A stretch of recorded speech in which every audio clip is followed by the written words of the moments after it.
हो गई। बुद्धिया विशुद्धया, विशुद्ध बुद्धि में संशय नहीं रह जाता। संशय लोक लोकांतर के भोगों में सुख है, ये संशय शरीर के सुख आराम को, दुख क्लेश अशांति अपमान को अपना मानना, ये सब संशय है। बुद्धि संशय रहित हो गई। एकमात्र परमात्म तत्व का निश्चय, एकमात्र प्रभु में पूर्ण विश्राम, ये बुद्धि का निश्चय। बुद्धिया विशुद्धया का स्वरूप पूर्ण सात्विक निर्मल बुद्धि, कोई संशय नहीं, एकमात्र प्रभु के चरणारविंद का पूर्ण चिंतन, क्योंकि निश्चय हो गया कि प्रभु में ही सुख है। वैराग्यम समुपाश्रितः, जैसे संसारी लोग होते हैं तो वस्तु व्यक्ति स्थान जो भी उनके सानिध्य में आता है तो राग का आश्रय लेते हैं।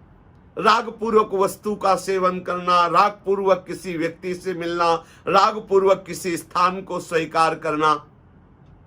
लेकिन जिनकी बुद्धि विशुद्ध हो जाती है, मंत्र बल से युक्त हो जाती है, वो भी वस्तु व्यक्ति स्थान का सेवन करते हैं, लेकिन वैराग्य पूर्वक, शास्त्र आज्ञा पूर्वक। संसारी पुरुष राग पूर्वक और उपासक वैराग्य पूर्वक। जितनी आवश्यक है धर्म पूर्वक वस्तु का सेवन, भगवत स्वरूप मानकर व्यक्ति का सानिध्य, राग का त्याग करके राग रहित वृत्ति के द्वारा वस्तु व्यक्ति स्थान का सेवन, वो हुआ कि वैराग्य समुपाश्रितः विविक्त सेवी। साधक का स्वभाव बदल जाता है। जैसे प्रायः संसारी पुरुषों का स्वभाव होता है, लोगों से मिलें, बातचीत करें, अकेले हमें अच्छा नहीं लग रहा, दो लोग तो हों, बातचीत करें, और कुछ ऐसे हास परिहास या मन लगाने के बाहरी साधन। लेकिन जो साधक है, साधना में चित्त दिए हुए है, वो अपने स्वभाव का परिवर्तन कर देता है। उसका स्वभाव बन जाता है विविक्त सेवी। अकेले एकांत बैठ करके भगवत चिंतन करे। कोई भी चेष्टा करनी है, हमें कोई विक्षेप न पहुंचावे, हमसे कोई बात न करे, उसका स्वभाव हो जाता है एकांतिक। एकांत सेवन में रुचि बढ़ने के कारण किसी से मिलना, किसी से बात करना, बहुत समाज में जाना, जहां हलचल है, बहुत शोरगुल है, वो उसे पसंद नहीं आता। उसका स्वभाव हो जाता है एकांत सेवी।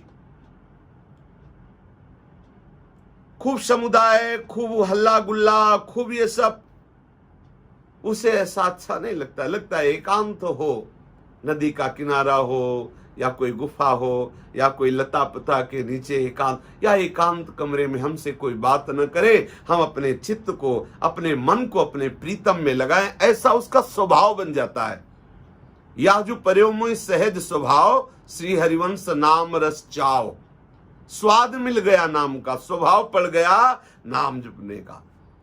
समाज में जाएंगे, लोगों से मिलेंगे, बातचीत करेंगे, कहीं नाम छूट न जाए, इसलिए उसके हृदय का निश्चित परिवर्तन हो जाता है और हृदय की मांग हो जाती है एकांत सेवन, विविक्त सेवी। एकांत में रहने से साधन अधिक होता है। अच्छी तरह हम देख पाते हैं कि हमारे मन की दशा क्या है। अंतःकरण स्वाभाविक अपने स्वरूप में आता है एकांत में। एकांत में आप देख पाते हैं कि कितना गंदा अंतःकरण आपका है, क्या चल रहा है आपके हृदय में। बड़ा सहायक है एकांत। फिर है लघुवासी। साधक का स्वभाव हो जाता है स्वल्प आहार करना, क्योंकि अगर अधिक आहार करेगा तो प्रमाद स्थिति आ जाएगी और भजन में प्रमाद होने से जो वो मंत्राकार वृत्ति, जो निरंतर मंत्र नाम चलाना चाहता था, उसमें बाधा पड़ जाएगी। और वो उत्कट लालसा वाला साधक बाधा बर्दाश्त नहीं कर सकता, इसलिए वो स्वल्प आहार करता है, जिससे उसका भजन, जिससे उसका मंत्र निरंतर चलता रहे। भोजन हितकर, भोजन स्वल्प, और भोजन भजन बढ़ाने वाला। यदि सात्विक भोजन है और उसे बहुत मात्रा में कर लिया जाए तो तत्काल रजोगुण तमोगुण की वृद्धि कर देता है। इसलिए ना तो हम बहुत भूखे रहे और ना हम बहुत छक के ऐसा पाए कि पेट में वजन बढ़ रहा है और भजन घट रहा है। उपासक का स्वभाव बन जाता है लघुवाशी, थोड़ा अल्प आहार, सात्विक आहार, ऐसा।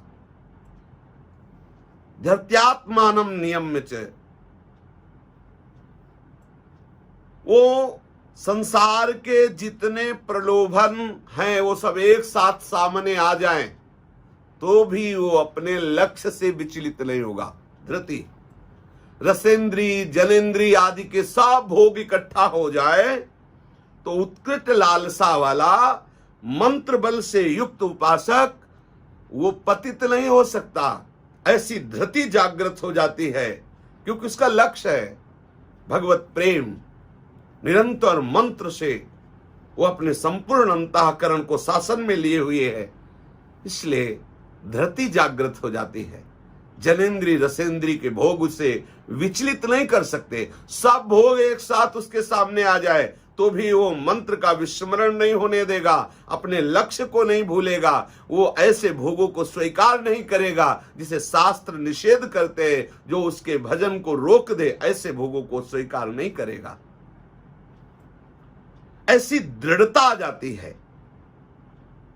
उसके हृदय में ऐसी सामर्थ्य आ जाती है, ऐसी वृत्ति जागृत हो जाती है कि वो इंद्रियों के द्वारा उन भोगों को स्वीकार ही नहीं कर सकता जो शास्त्र विरुद्ध है, जो भजन में बाधक है। धृत्यात्मानम नियम्य च, ये तवा काय मानसः, शरीर, वाणी और मन को वो साधक वश में किए होता है। आहा, उत्कृष्ट लालसा और मंत्र बल से युक्त जो साधक है, शरीर से कोई ऐसी चेष्टा नहीं होने देगा, अधर्माचरण, वाणी से कोई निंदा, प्रपंच की बातें, चुगली करना, असत्य भाषण, ये सब नहीं। और वो मन को भी संयमित रखता है, मन से भोगों का संकल्प, मन से किसी की हिंसा, मन से किसी का अहितकर संकल्प, ये सब नहीं होता। यत्व कायमानसः, शरीर, मन और वाणी तीनों उसके अधीन हो जाते मंत्र बल से। वो शरीर से बेकार घूमना, बेकार की क्रियाएं करना, बेकार देखना सुनना, वाणी से वृथा बातचीत करना, चुगली करना, निंदा करना, अनावश्यक आलाप करना, मन से राग पूर्वक संसार का चिंतन करना या द्वेष पूर्वक चिंतन करना, ये सब खत्म हो जाता है। एकमात्र मंत्र बल से, परमात्म चिंतन बल से शरीर, मन और वाणी तीनों को अपने शासन में लिए रहता है। शब्दादीन विषयांस त्यक्त्वा, शब्द आदि जितने विषय हैं बाहरी, वो सब उस पर प्रभाव नहीं डाल पाते।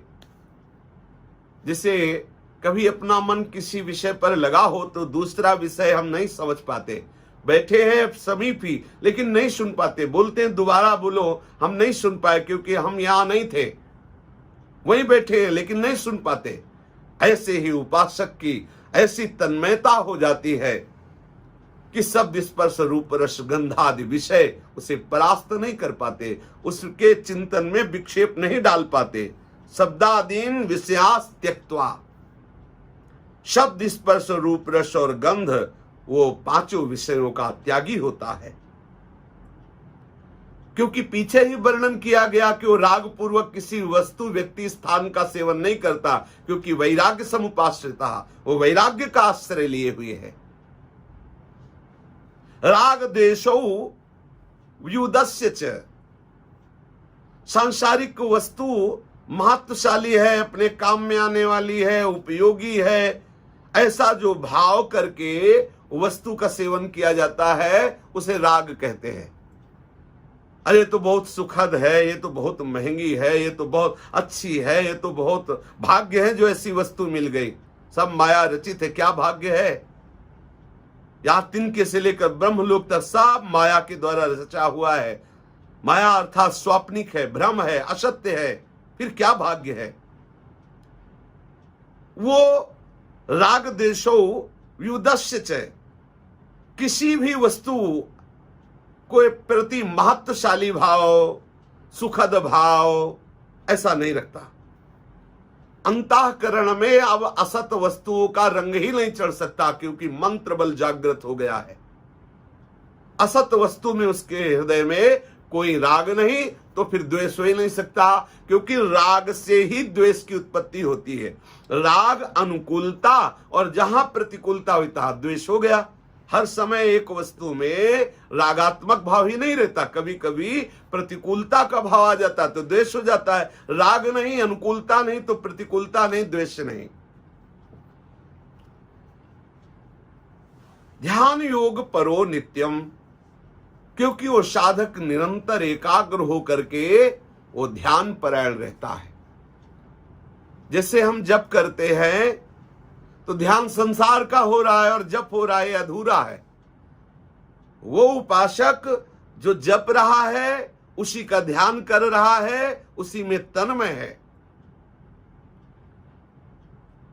क्रियाएं कुछ भी हो रही है, मान लो व्यापारी है, वो किसान है, या वो जो भी कार्य करता है, वो कार्य करते हुए उसका ध्यान अपने आराध्य देव में, अपने मंत्र में है। माम स्मर युद्ध च, भगवान कह रहे युद्ध करते हुए मेरा स्मरण कर। वो ऐसे ध्यान योग परायण होता है। अहंकारम बलम दर्पम,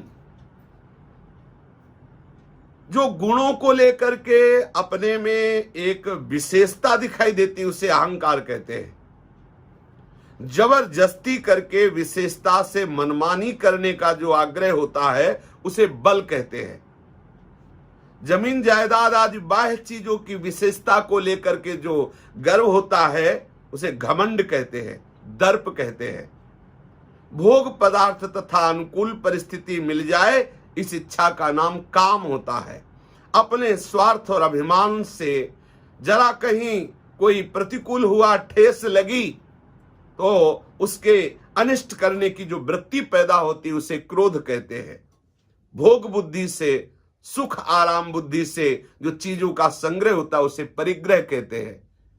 जो भगवत प्रेम प्राप्ति का साध्य भाव रख चुका है, वो साधक ना तो अहंकार करता है, ना ऐसे बल का प्रयोग करके जबरदस्ती किसी से कराता है, ना तो भोग सामग्रियों का उसके अंदर दर्प होता है, ना तो काम होता है, ना क्रोध होता है, ना वो परिग्रह की आकांक्षा करता है। निर्ममः, अपने पास रहने वाली वस्तु, व्यक्ति आदि से वो ममता नहीं करता। सब संपत्ति रघुपति कया ही, सब प्रभु की ही लीला है, प्रभु का ही वैभव है। प्रभु के संबंध से नाते नेह राम के मनियत, सुहृद सुसेव्य जहां लो। किसी से अपनापन नहीं रखता, किसी वस्तु पर अपना ममता नहीं रखता, सब प्रभु की ऐसी भावना से निर्ममः। शांतः, कैसी भी परिस्थिति हो अपने अंतःकरण में वो शांति को सुरक्षित रखता है, अशांति कभी नहीं होने।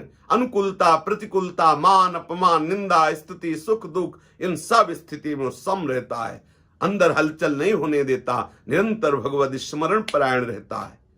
ब्रह्म भूयाय कल्पते, वो ममता रहित, वो शांत साधक परमात्म प्राप्ति का अधिकारी बन जाता है, प्रेम प्राप्ति का अधिकारी बन जाता है, अर्थात वो प्रेम में उन्मत्त हो जाता है। यही जीवन का परम सार है। साधक, साधना और साध्य तीनों की महामहिमामय पूर्ति के लिए उत्कट अभिलाषा और मंत्र बल से सब सुधार हो जाता है। श्री राधा वल्लभ लाल की जय।